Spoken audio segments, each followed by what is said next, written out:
Have you ever walked away from a conversation without knowing why you felt drained and hollow? The other person never insulted you, if anything. They smiled warmly, praised you, and spoke words that sounded genuinely caring. Yet as you walked away, you felt smaller, less confident, as if a part of your vitality had been quietly taken without anyone noticing. That moment is not a figment of your imagination. It is a sign that you have encountered a subtle form of influence, skillfully hidden beneath a veneer of kindness.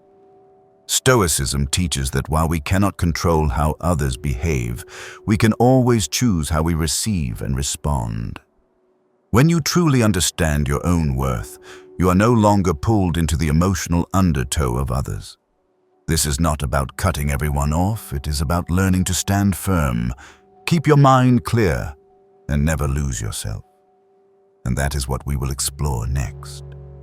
1. The sweet but controlling friend. The sweet but controlling friend often begins with actions that leave little room for suspicion. They choose their moment to approach when you are open, when you have just achieved something, or when you are seeking recognition. They know how to use a sympathetic gaze, a gentle voice, and short but weighty phrases to create a sense of closeness. Their opening line is often a compliment, just enough to lower your guard, like "You're truly talented at this," or "I've always admired how you handled that situation." Once trust is established, they subtly add another piece, the kind of remark that appears to be well-meaning advice, but quietly plants a seed of doubt in your mind. Their words are never blunt or confrontational. Instead, they blend praise with pointing out areas for improvement in just the right ratio for you to believe they are helping you grow. For example, after praising how well you handled a task, they might add, "It's just that sometimes you seem a bit hasty, which might cost you points in others' eyes." On the surface, this sounds like advice given out of care for your image. In reality, it begins to shape a belief within you that you are not enough, that you need them to become complete. The subtlety lies in the fact that they don't say these things just once. They repeat this pattern across different situations, each time adding a little more doubt. Repetition makes these messages familiar, and over time, you accept them as objective truth. They position themselves as the one who knows your strengths and weaknesses best, and from there, they claim the role of an irreplaceable reference point. You start seeking their validation because they have previously helped you avoid imagined mistakes. They often deliver such advice in private spaces where no one else can hear. This makes it difficult for you to challenge them or gain another perspective. In that closed environment, they maintain the image of a trusted confidant. No one else can witness the blend of praise and subtle diminishment. In public, they may shower you with praise, lifting you up in front of others, making you feel fully supported. But in private, they will slip in words as light as a breeze, just enough to stir self-doubt. This contrast makes you believe they truly care after all. They only say the hard truths in private, so as not to embarrass you. Another tactic they use is to anchor their compliments or suggestions to a figure you find hard to dispute. They might cite a reliable manager or a seasoned friend to strengthen their point, as if their opinion is a proven truth. In this way, their words carry greater weight, and you become even more inclined to follow their lead. The power of this illusion of care lies in creating an emotional bond that makes you feel indebted. When someone both praises you and helps, you see areas for improvement, it's easy to feel they are genuinely invested in your growth. In truth, every word is calculated to keep you in a state of dependence, confident enough to keep striving, but never confident enough to trust yourself without them. When praise and critique are repeatedly interwoven, they form a stable pattern of psychological influence. At first, Each comment feels like a small piece of advice, not enough to spark clear suspicion.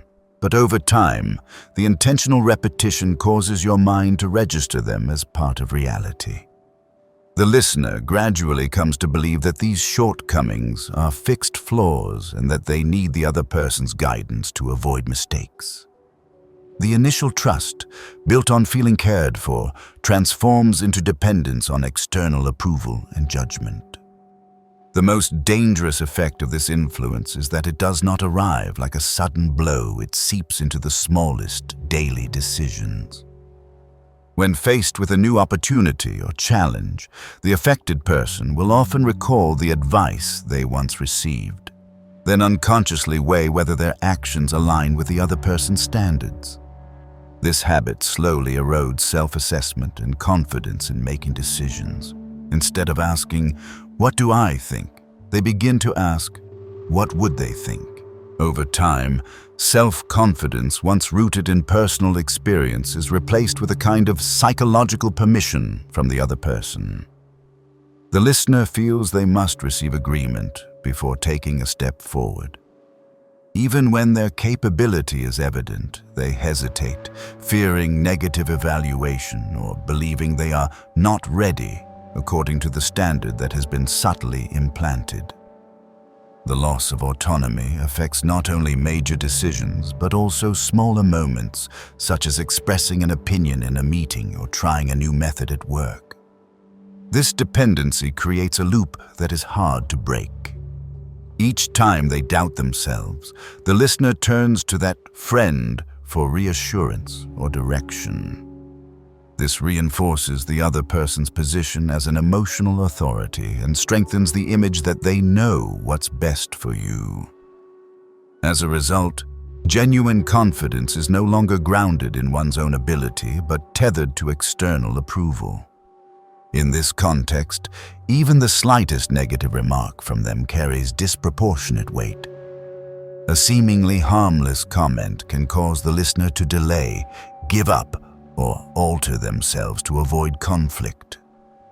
The scope of action and initiative narrows, creating a false sense of safety that simultaneously weakens independent capability. From a Stoic perspective, this erosion is a form of losing inner control. When you let another person define your worth and abilities, you forfeit the capacity to assess yourself and to act according to your own reason. This silent influence is not confined to the present it shapes. In the long term, how you see yourself and what you believe you are capable of becoming. 2. Those who love you only when you are weak. Those who love you only when you are weak often appear most clearly during your most vulnerable moments. When you lose your job, face a family crisis, fail at an important project, or lose your sense of direction, they are the first to reach out, ask how you are, and offer to stay by your side. Their care at this time is often intense, constant messages, long phone calls, and meetings just to listen as you pour out your heart. They make you feel you are not alone, that someone stands with you no matter what. This timely presence makes it easy to trust them and see them as your emotional anchor. However, their presence comes with an unspoken condition you may not notice right away: your state of weakness. When you are at an emotional low, they play the role of rescuer, a position that gives them a sense of importance and necessity. In this phase, the relationship is sustained by an unspoken balance of power. You are in the position of receiving, they are in the position of giving. This creates a structure in which the bond depends on you continuing to need them. When you begin to recover, regain confidence, and stand on your own again, subtle changes appear. The number of messages or calls decreases, and the encouragement once freely given is replaced by comparative or suggestive remarks like, "You've changed lately," or "You're not like you used to be." In some cases, they may even make it seem as though your growth is a sign you are leaving them behind. Instead of celebrating your rise, they respond with distance, leaving you puzzled about the real reason behind the shift in attitude.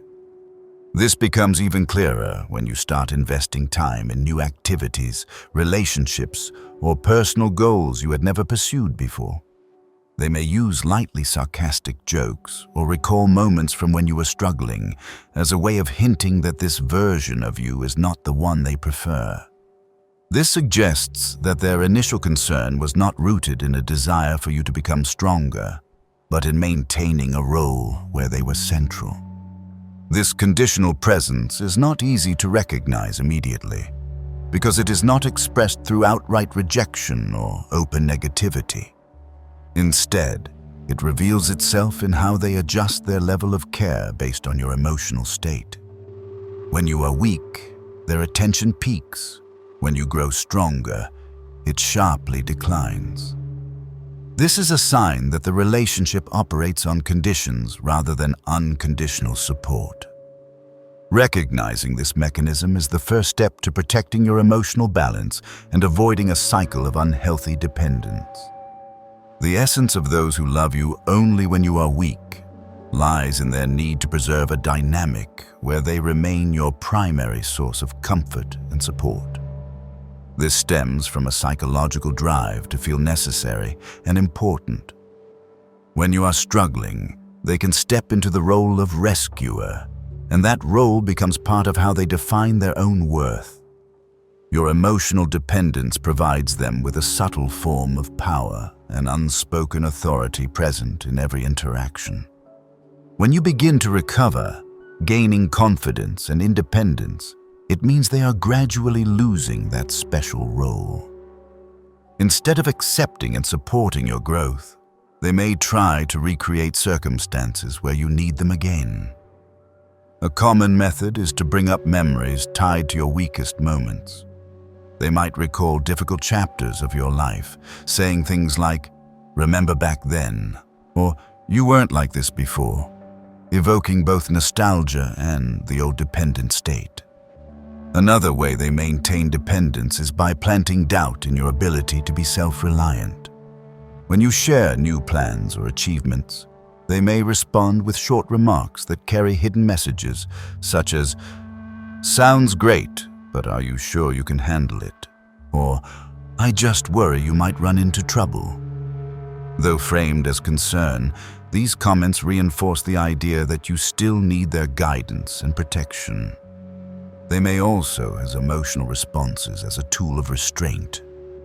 If you spend less time with them or prioritize new relationships and activities, they might react with sadness, disappointment, or distance, making you feel guilty.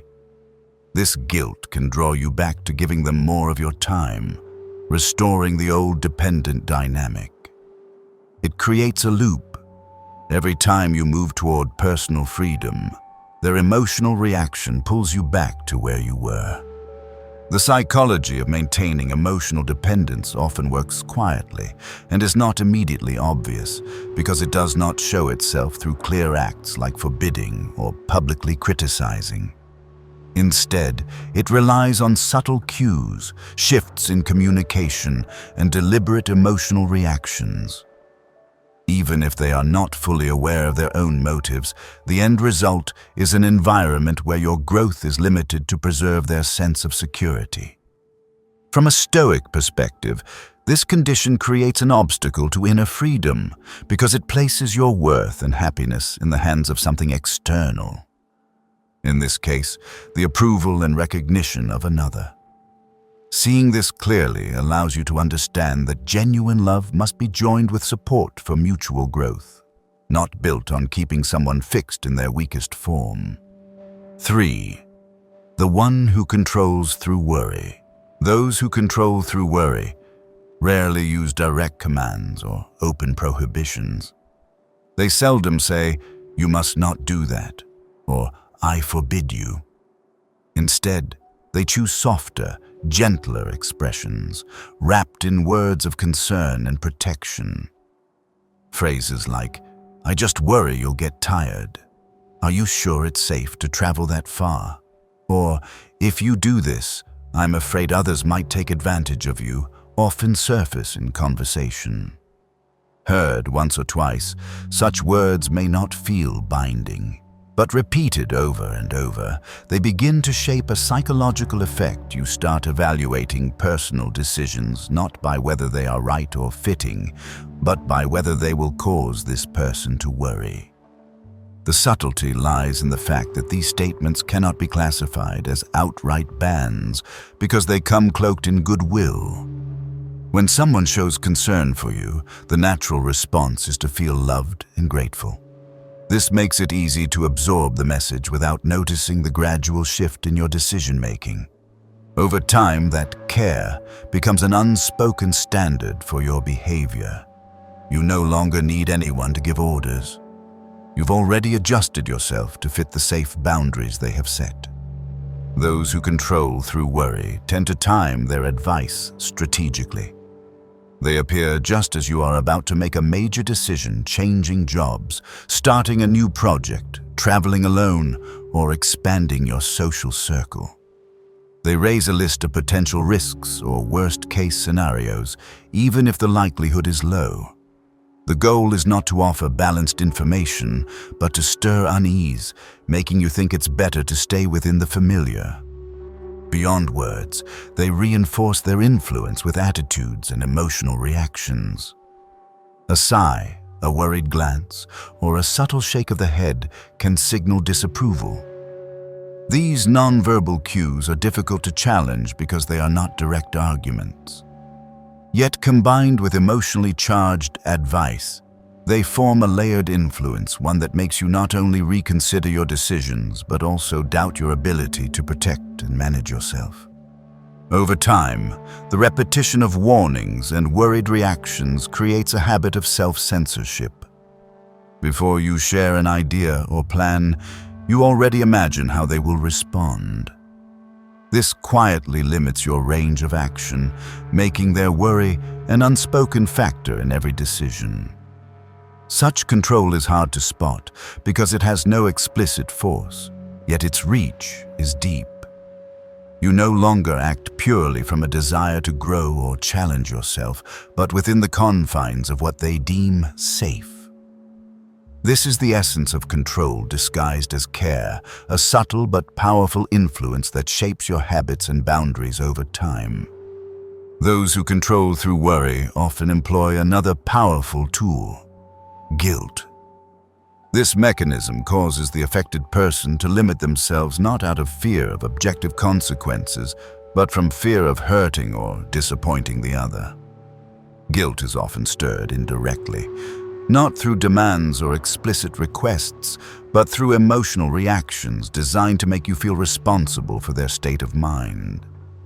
When you make an independent decision, such as joining a new activity, traveling for work, or spending time with other relationships, their reaction might be prolonged. Silence, short and slightly sorrowful comments, or gentle questions tinged with reproach. "So you can't stay with me today?" Or, "I thought we'd spend more time together."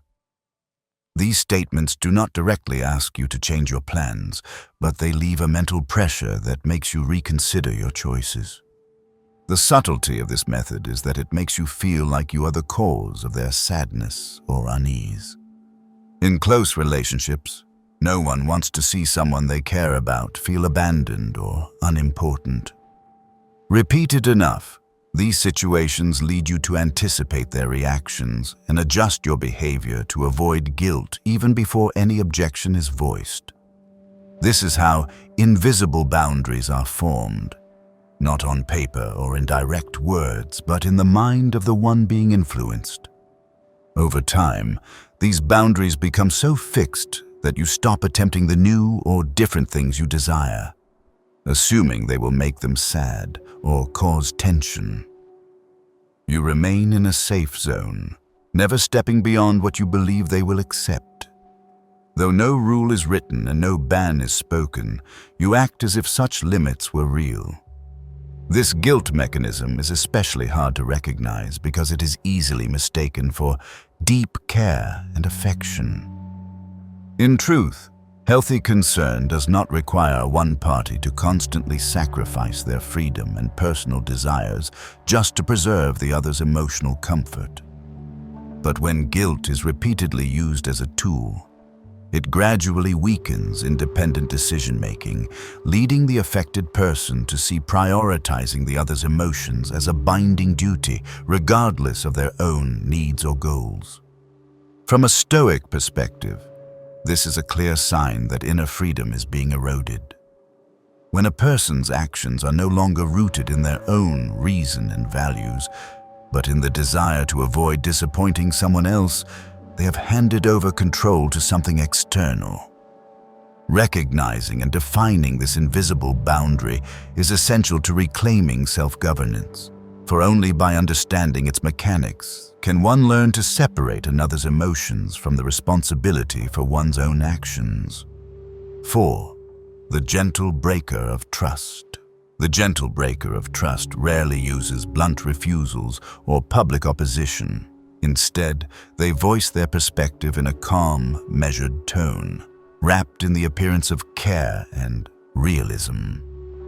When you share an idea, a plan, or a new goal, their response often comes in the form of remarks that seem objective and seasoned with life experience, such as, "Sounds good, but times are hard," or "I just worry you'll put in so much effort and end up disappointed." These statements are crafted carefully, subtle enough not to be outright rejection, yet strong enough to dampen your enthusiasm and your belief in your own success. The key to this strategy is how they position themselves as someone offering you a more realistic view. They emphasize difficulties, challenges, and risks, often adding stories of others' failures as proof. These stories, told in detail, create the impression of universal truths that everyone must face. Even if your goal is different and your circumstances unique, you can still be drawn into the bleak picture they paint. The psychological effect comes from the blend of goodwill in tone and negativity in content. Because their words are framed as preventive advice, you are less likely to resist them immediately. Instead, you begin re-examining your plan, spending more time imagining worst-case scenarios they have planted. This drains your energy, redirecting it from forward action into overthinking and risk avoidance. Such people tend to repeat their message in different forms. The exact words may change, but the meaning remains, reminding you of the difficulties and chances of failure. This repetition works like planting a seed of doubt. At first, it's only a passing thought, but over time, after hearing it again and again, it takes root in your mind and becomes part of your belief system. Another reason this approach is hard to detect is that it never feels like an attack. On the contrary, the gentle tone and language of care make you believe they truly want the best for you.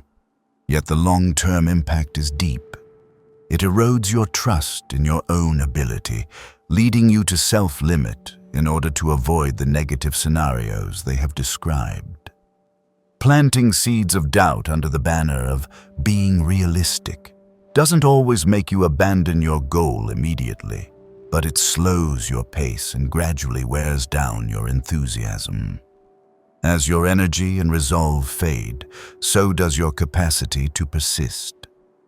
This is how the gentle breaker of trust operates, not by blocking your path outright, but by making you question and hesitate until you stop believing it to be the safe and reasonable choice. The gentle breaker of trust doesn't only plant doubt under the guise of realism, they also use another subtle tactic: conditional support. When you first share an idea, especially in its early form, they may appear engaged and eager to listen. They nod, offer just enough positive comments for you to feel validated. In this phase, their support feels like genuine encouragement, making you believe you have an ally. But this support fades when you move from idea to concrete action. The moment you begin taking real steps and visible change starts to happen, their attitude shifts. Instead of cheering you on, they slip in remarks of caution or skepticism, like, "Careful not to waste your effort," or "Are you sure you can keep this up long term?" These are framed as concern, but in practice they reignite fear and hesitation, slowing your progress. The distinct feature of conditional support is that it never disappears entirely. It stays just enough for the relationship to feel intact. They may reappear during moments of struggle to offer advice, but their words often focus on reminding you of obstacles or suggesting you reconsider. This creates a loop. You move forward, receive feedback that saps motivation, and then expend time and energy rebuilding your confidence. Half-hearted support is often tied to comparisons with others' failures. They might recount stories of people who attempted something similar and failed, highlighting surface similarities to reinforce the idea that risk is high.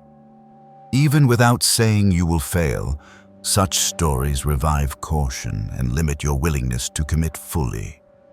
They may also choose to show up or express support only when your results are still uncertain and do not threaten their own views. But as you near success or significant milestones, they quietly withdraw. This shift may not be loud or obvious. It can appear as gradual distance in communication or a decrease in the positive reinforcement they once offered. Psychologically, conditional support links your pursuit of goals with the risk of losing their approval. When the relationship holds priority, you may unconsciously slow down, change direction, or scale back plans to preserve that balance. Over time, your original enthusiasm fades not because you lost the ability or will, but because you've adjusted yourself to maintain someone else's acceptance. This is how the gentle breaker of trust undermines determination, not through direct confrontation, but by maintaining a fragile form of support that forces you to weigh their reactions at every step, making it difficult to give yourself entirely to your own journey. 5. The energy drainer. An energy drainer rarely resorts to direct attacks or open criticism, yet they carry a low emotional frequency that spreads wherever they appear. The most noticeable trait is their tendency to retell negative stories centered on hardship, injustice, failure, or disappointment they have experienced.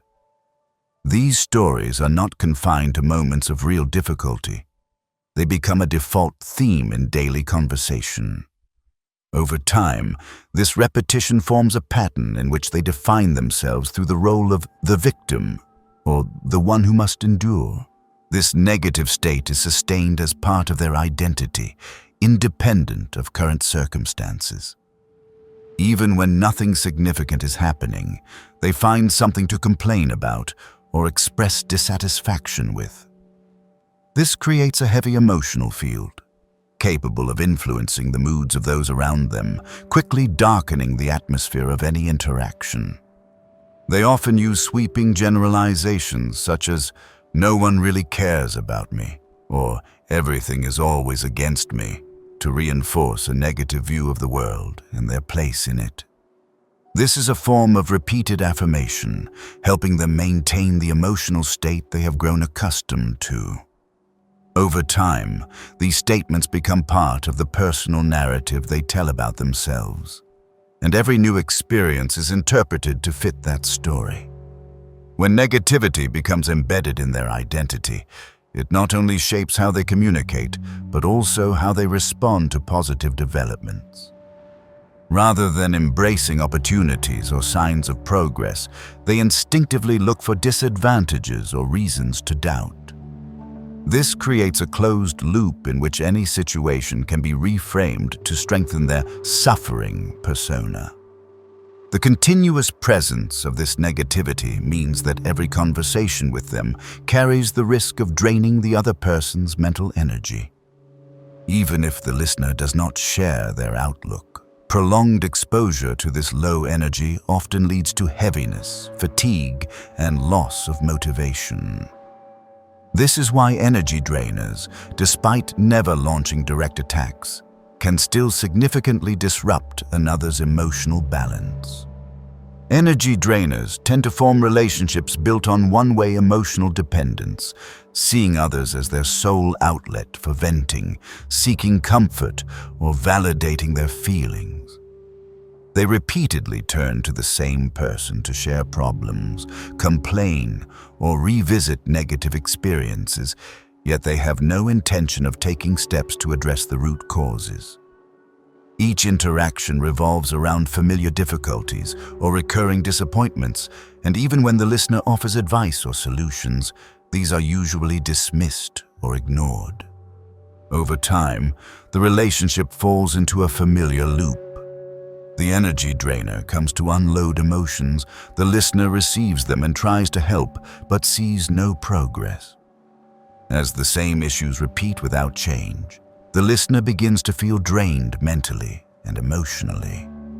Still, a sense of responsibility or fear of hurting the other person keeps them in the role, worried that stepping back would leave the other feeling abandoned. This emotional dependency is sustained not only by the frequency of contact, but also by how the energy drainer reacts when they do not receive attention. If they sense the listener pulling away or spending less time with them, they may respond with sadness, disappointment, or guilt, inducing remarks such as, "No one wants to hear me anymore," or "I must just be bothering everyone."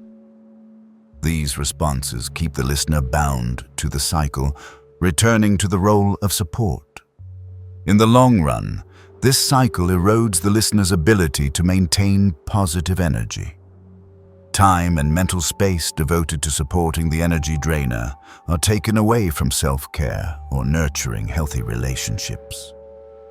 This emotional dependency not only disturbs personal balance, but also limits the capacity to invest in goals or activities that bring joy and renewal. This loop of exhaustion is a clear example of the long-term impact of one-sided emotional dependence. Even without direct coercion, an energy drainer can leave others feeling trapped in the role of caretaker, gradually surrendering their own agency to protect and preserve their mental well-being. Looking back at the 5 types of people we have examined, the clearest truth is that their influence does not lie in loud or public actions, but in subtle, repeated effects enough to change the way a person sees themselves. These influences, whether born from manipulation, conditional affection, control through worry, realistic words that sap enthusiasm, or emotional dependence, share one thing in common: they erode self-mastery and inner strength. Stoicism reminds us that we cannot entirely avoid negative forces from the outside, but we can always choose our response. This does not mean becoming cold or cutting off every relationship, but holding firm mental boundaries and never allowing anyone to define our worth or decide our direction for us. True peace is not living in an environment free of challenges, but having the ability to face every influence with an unwavering mind so that, in any circumstance, you remain the one at the helm of your own life. If today's insights have helped you better understand how to protect your mental strength, don't forget to like, subscribe, and turn on notifications so you won't miss future content. And always remember, real strength does not come from eliminating every difficulty, but from the ability to stand firm and move forward with an unshakable heart. See you in the next video.